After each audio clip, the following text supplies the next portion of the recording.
Friends, हाल ही में हमारी सरकार के लोकसभा अध्यक्ष ने केंद्र शासित प्रदेश जम्मू और कश्मीर और पूर्वोत्तर राज्यों असम, अरुणाचल प्रदेश, मणिपुर और नागालैंड के लोकसभा क्षेत्र और विधानसभा क्षेत्रों को फिर से परिभाषित करने के लिए एक परिसीमन आयोग यानी डेलिमिनेशन कमीशन का गठन किया है और इसकी अध्यक्षता हमारी पूर्व सुप्रीम कोर्ट अध्यक्ष रंजना प्रकाश देसाई कर रही हैं।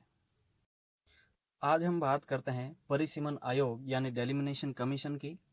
जैसा कि हमारे लोकसभा अध्यक्ष ने इसका गठन किया है जम्मू कश्मीर और पूर्वोत्तर राज्यों की विधानसभा क्षेत्रों और निर्वाचन क्षेत्रों की सीमाओं को वापस तय करने के लिए, इसलिए हम जानेंगे कि परिसीमन आयोग क्या है, इसका संवैधानिक आधार क्या है, इसका क्या कार्य है और इसके उद्देश्य क्या है। तो सबसे पहले हम जान लेते हैं इसकी स्थापना के बारे में, ये क्या है। तो परिसीमन आयोग की नियुक्ति राष्ट्रपति द्वारा की जाती है। जो भारत का राष्ट्रपति है वही परिसीमन आयोग की नियुक्ति करता है। परिसीमन आयोग भारतीय निर्वाचन आयोग जो है, इंडियन इलेक्शन कमीशन, उसके सहयोग से काम करता है। इसका अर्थ क्या है? इसका अर्थ है परिसीमन आयोग का कि जनसंख्या में परिवर्तन का प्रतिनिधित्व करने के लिए किसी देश में क्षेत्रीय निर्वाचन क्षेत्रों की सीमा या सीमा तय करने की क्रिया प्रक्रिया, यानी जनसंख्या के आधार पर हमारे निर्वाचन क्षेत्र यानी इलेक्शन के जो एरिया है वो तय होते हैं, हमारे विधानसभा क्षेत्र के एरियाज तय होते हैं। उसको ये तय करता है कि किस एरिया या किस विधानसभा कितने क्षेत्र में ये काम करेगी, तो उसको तय करता है परिसीमन आयोग। इसका संवैधानिक आधार क्या है? अनुच्छेद 82 प्रत्येक जनगणना के बाद संसद को परिसीमन अधिनियम प्रदान करता है। भारतीय संविधान के अनुच्छेद 82 के अनुसार हर जनगणना के बाद परिसीमन आयोग का गठन होता है और इसके हर जनगणना के बाद हमारा परिसीमन आयोग फिर से सारे विधानसभाओं की क्षेत्र तय करता है, निर्वाचन क्षेत्र तय करता है। जनगणना अधिनियम 1948 यानी जनसंख्या जनगणना के स्थायी योजना के लिए प्रदान करता है। यह हर 10 साल के अंतराल में किया जाता है। अनुच्छेद 170 प्रत्येक जनगणना के बाद परिसीमन अधिनियम के अनुसार राज्य को क्षेत्र निर्वाचन क्षेत्रों में विभाजन प्रदान करता है। हमारे कॉन्स्टिट्यूशन के 170 अनुच्छेद के अनुसार हर जनगणना के बाद या हर परिसीमन अधिनियम के अनुसार हर राज्य को निर्वाचन क्षेत्र प्रदान करता है ताकि विधानसभा क्षेत्र की और निर्वाचन क्षेत्र की सीमाएं तय की जा सके, ताकि शासन व्यवस्था सुचारू रूप से चल सके। एक बार संसद द्वारा अधिनियम लागू होने के बाद केंद्र सरकार एक परिसीमन आयोग का गठन करती है। 1950 और 51 में राष्ट्रपति द्वारा पहला परिसीमन अभ्यास किया गया था। तो परिसीमन का पहला अभ्यास 1950 से 51 में राष्ट्रपति द्वारा इसका पहला अभ्यास किया गया था। 1952 में परिसीमन आयोग अधिनियम बनाया गया। देखिए, 1950 और 51 में पहली बार अभ्यास किया गया था कि हमारा ऐसा होगा, हम इस प्रकार से कार्य करेंगे, लेकिन 1952 में पहली बार परिसीमन आयोग का गठन कर दिया गया संवैधानिक रूप से। अब हम इसकी संरचना, तो यह आमतौर पर सेवानिवृत्त सुप्रीम कोर्ट के न्यायाधीश, मुख्य चुनाव आयुक्त और सम्मानित राज्य चुनाव आयुक्तों से बना होता है। इसमें कौन कौन हो सकते हैं परिसीमन आयोग में? क्योंकि ये विधानसभा क्षेत्रों की सीमाएं तय करता है, इसलिए इसमें ऐसे लोग चाहिए जो जस्टिस को जानते हैं, जो न्यायोचित हो। तो इसके लिए सुप्रीम कोर्ट के न्यायाधीश, मुख्य चुनाव आयुक्त और सम्मानित राज्य चुनाव आयुक्तों से बना होता है। इसीलिए अभी जो परिसीमन आयोग बना है, इसकी अध्यक्षता कौन कर रही है? रंजना प्रकाश देसाई, जो पूर्व सुप्रीम कोर्ट की अध्यक्ष रह चुकी हैं। अब इसका उद्देश्य क्या है परिसीमन आयोग का? किसी आबादी के समान वर्गों को समान प्रतिनिधित्व प्रदान करना।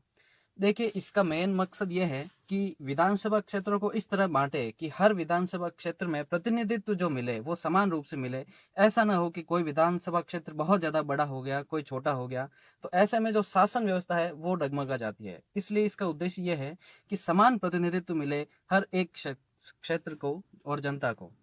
भौगोलिक क्षेत्रों का उचित विभाजन, इसमें हमारे जो भौगोलिक क्षेत्र है उसी आधार पर एरिया को बांटा जाता है और आबादी के आधार पर भी बांटा जाता है। तो भौगोलिक क्षेत्रों का उचित विभाजन ताकि राजनीतिक दल चुनाव को एक दूसरे पर फायदा न उठा सके। इसके अलावा वन वोट वन वैल्यू के सिद्धांत का पालन भी करता है, यानी क्योंकि इसको जनसंख्या के आधार पर भी बांटा जाता है, तो इसलिए इसमें किसी एक व्यक्ति यानी जनसंख्या हमारी है उसके आधार पर एक व्यक्ति को एक वोट का जो वैल्यू है उसका पूरे नियम का पालन करके उसी आधार पर इसका गठन किया जाता है और विधानसभा क्षेत्रों की सीमाएं तय की जाती हैं। इसके कार्य क्या है? यह सभी निर्वाचन क्षेत्रों की जनसंख्या को समान बनाने के लिए निर्वाचन क्षेत्रों की संख्या और सीमा निर्धारित करता है। ये हमने पहले ही पढ़ा है। यह अनुसूचित जातियों और अनुसूचित जनजातियों के लिए आरक्षित सीटों की पहचान करता है जहां उनकी आबादी अपेक्षाकृत बड़ी हो। अब देख लिए जहां पर टीएसपी की आबादी ज्यादा है वहां पर वो अलग से प्रतिनिधित्व प्रदान करते हैं, क्योंकि उनको स्पेशल आरक्षण की जरूरत है, इसलिए ये सीटें आरक्षित रहती हैं ताकि वो भी न्याय व्यवस्था में समान रूप से भाग ले सकें और उन्हें भी सारे अधिकार प्राप्त हो सकें और उनका विकास हो सके। आयोग के सदस्यों के बीच मतभेद में मामले बहुमत की राय प्रबल होती है। अब इसमें भी अगर जैसे किसी में राय में मतभेद हो तो जिसका बहुमत होगा वही राय मानी जाएगी। भारत में परिसीमन आयोग एक उच्च शक्ति निकाय है जिसके आदेशों में कानून का बल है। क्योंकि हमारी कानून व्यवस्था चुनाव पर ही है और ये चुनाव के क्षेत्रों को सीमा निर्धारित करता है, इसलिए ये बहुत इंपॉर्टेंट है भारत के लिए, एक उच्च शक्ति निकाय है और इसके आदेश कानूनी बल होता है इसमें, मतलब इसमें पूरा कानून तय कर देता है ये सीमाओं में, और किसी भी अदालत के समीप समक्ष इसे प्रश्न नहीं कहा जा सकता। कोई भी अदालत अगर एक बार परिसीमन आयोग कोई सीमाएं तय कर दे तो ये कोई प्रश्न वाला सवाल नहीं होगा, फिर ये एक बार इसको बांटा गया तो फिर बांटा गया। अब इसकी वर्तमान स्थिति में झांक लेते हैं थोड़ा। फौज का 42वां संशोधन अधिनियम 1976 के स्तर पर वर्ष 2000 तक राज्यों में लोकसभा में सीटों के आवंटन और प्रत्येक राज्य के विभाजन को प्रादेशिक निर्वाचन क्षेत्रों में विभाजित करता है। इसके अलावा 2001 के 84वें संशोधन अधिनियम ने 1971 की जनगणना के आधार पर सीटों की कुल संख्या को प्रभावित किए बिना इस प्रतिबंध को अगले 25 वर्षों के लिए यानी 2026 तक बढ़ा दिया गया है। ये इंपॉर्टेंट पॉइंट है। 2001 में 84वें संशोधन के अधिनियम ने भी सरकार को 1991 में जनगणना के जनसंख्या आंकड़ों के आधार पर राज्यों में प्रादेशिक निर्वाचन क्षेत्रों का पुनः उत्पीड़न और युतिकरण करने का आधार दिया, और बाद में 2003 में 87वें संशोधन अधिनियम के 2001 की जनगणना के आधार पर निर्वाचन क्षेत्र में परिसीमन के लिए प्रदान किया गया और 1991 में जनसंख्या के आधार पर नहीं। तो ये हमारी वर्तमान स्थिति है। इसमें से एक ये पॉइंट इंपॉर्टेंट है हमारे लिए एग्जाम्स में। और इसके अलावा इसकी नियुक्ति कौन करता है? वन वोट वन वैल्यू के सिद्धांत का पालन करता है, समान प्रतिनिधित्व प्रदान करता है और टीएसपी एरियाज के लिए अलग से इसमें आरक्षण भी देता है। और इसकी संरचना में जो मुख्य न्यायाधीश है और जो सम्मानित व्यक्ति हैं वही इसमें भाग लेते हैं। तो ये था हमारा परिसीमन आयोग यानी delimitation commission. So thank you very much.